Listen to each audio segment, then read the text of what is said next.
Formation Photoshop, cours numéro 4, les formats d'images.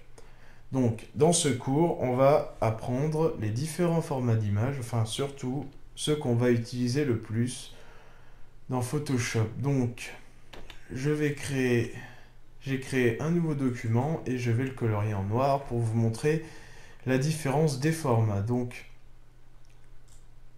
je vais ouvrir les images que j'ai préparées pour vous. Donc, nous avons le format GIF, GIF, JPG, JPEG ou JPEG et PNG.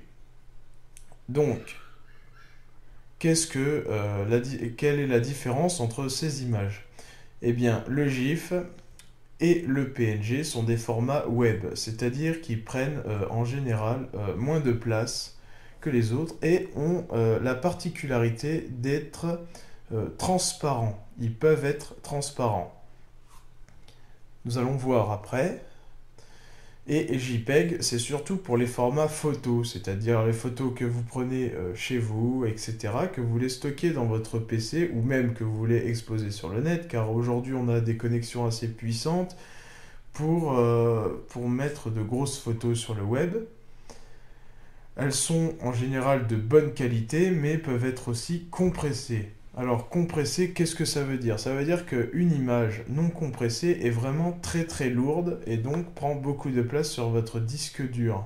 Elles peuvent prendre 5, 10, 20, 30 MO et voire plus en fonction de la qualité. Donc ces formats-là sont des formats compressés. On compresse l'image, on perd de la qualité forcément, mais elles sont beaucoup moins lourdes que les bitmaps. Le format bitmap qui est sans compression en général et donc est beaucoup plus lourd mais ne dispose pas de la transparence.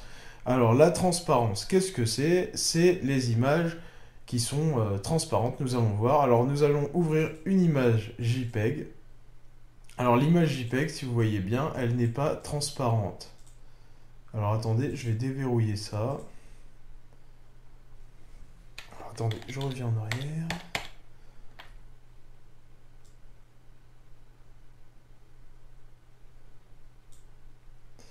Je vais exposer cette image ici. Hop. Non. Si vous regardez bien, l'image n'est pas transparente sur le noir. Maintenant, nous allons ouvrir la PNG.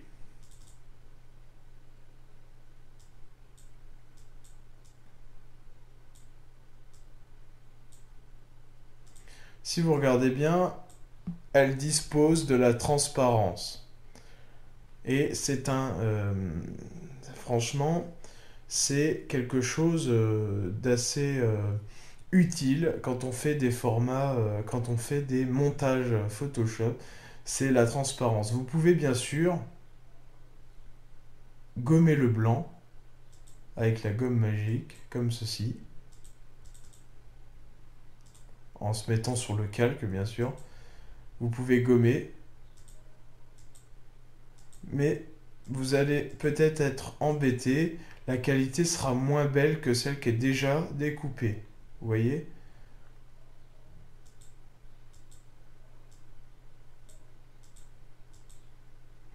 Voilà. Eh bien, les images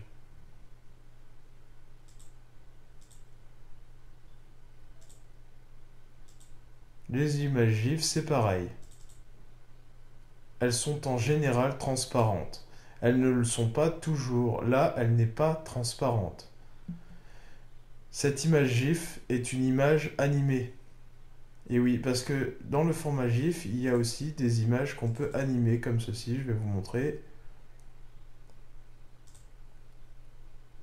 Et ça, c'est l'avantage du format GIF.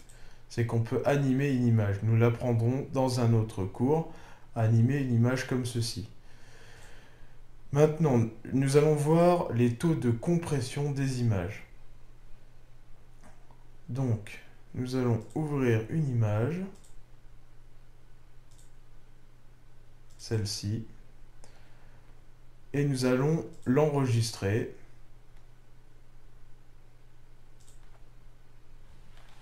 On va mettre 30. Je vais l'appeler 30, c'est-à-dire 30%. Je la mets en JPEG, JPG. 30% environ. Alors, 30, ouais, on va mettre 3. Allez. Qualité 3.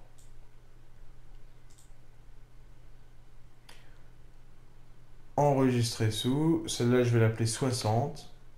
Comme 60% environ. On va mettre 6.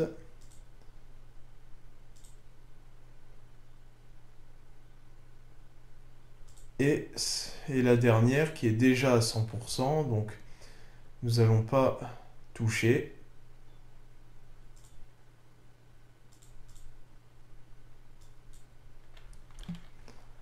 Voilà, donc nous avons la 30% qui est là.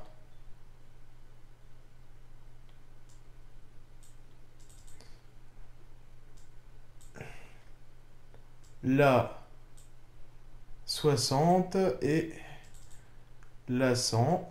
Nous allons voir les qualités.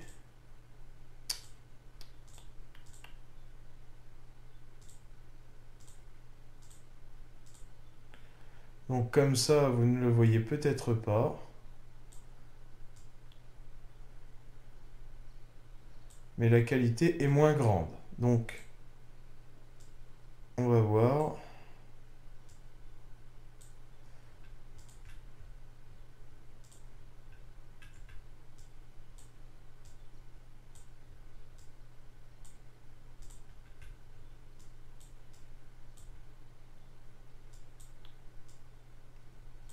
Voilà la différence de qualité. Cette image n'est pas de grande qualité, mais sur une image de très grande qualité, nous le verrions encore plus. Donc 30%, 60%, 100%. Vous voyez que c'est à peu près... ça, c'est une image compressée. Vous voyez? Pour une image pas compressée, l'image est nettement plus belle. Par contre, celle qui est compressée est à 23 KO. Vous voyez ici. Celle à 60 est à 30 et celle à 100% est à 104. Vous voyez que c'est très lourd. Il existe un format de non-compression, c'est-à-dire que les photos sont très lourdes, comme je vous l'ai dit. C'est le format bitmap, BMP. Donc je vais vous montrer, enregistrer sous, ici, le format BMP et alors il faut que je le trouve. De documents volumineux, ça doit être le voilà, BMP, ici. Celle-là, alors là vous choisissez vos profondeurs et tout, et OK. Et vous verrez que là, la photo est forcément plus lourde. Alors c'est celui-là, voilà. 768 KO, presque 1 MO. Et la qualité, par contre, ne sera pas touchée. Donc pour les photos de haute qualité, quand vous faites un montage, enregistrez en BMP et convertissez ensuite pour plusieurs formats web par exemple, mais gardez toujours une version très lourde. Vous avez aussi le format Photoshop qui vous permet de modifier votre projet. Donc par exemple, je vais vous montrer, je veux colorier l'arrière-plan en jaune. Je fais ça vite fait, voilà, comme ceci. J'enregistre sous Photoshop PSD. Vous voyez, là, c'est le montage. Donc, hop. Et voilà. Là, vous avez votre photo montage. C'est-à-dire que si vous l'ouvrez, hop, vous retrouvez sur votre montage. Alors, je vais fermer, par exemple, Photoshop. Non. Si vous cliquez dessus, ça ouvre directement.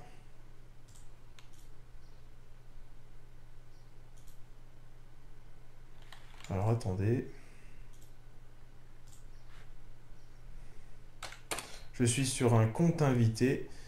Donc, du coup, je ne fais pas ce que je veux.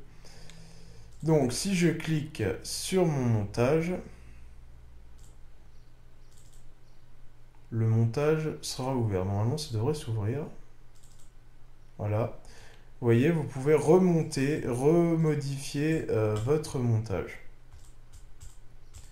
Voilà, c'est tout pour les formats d'images. Il y en a d'autres, bien sûr. Je vous ai présenté les 4 principaux, même les 5 avec celui de PSD. Les autres, à vous de voir si vous voulez les utiliser, mais moi, je n'utilise que ces 5-là. Voilà, on se retrouve pour un cours numéro 5. À toutes.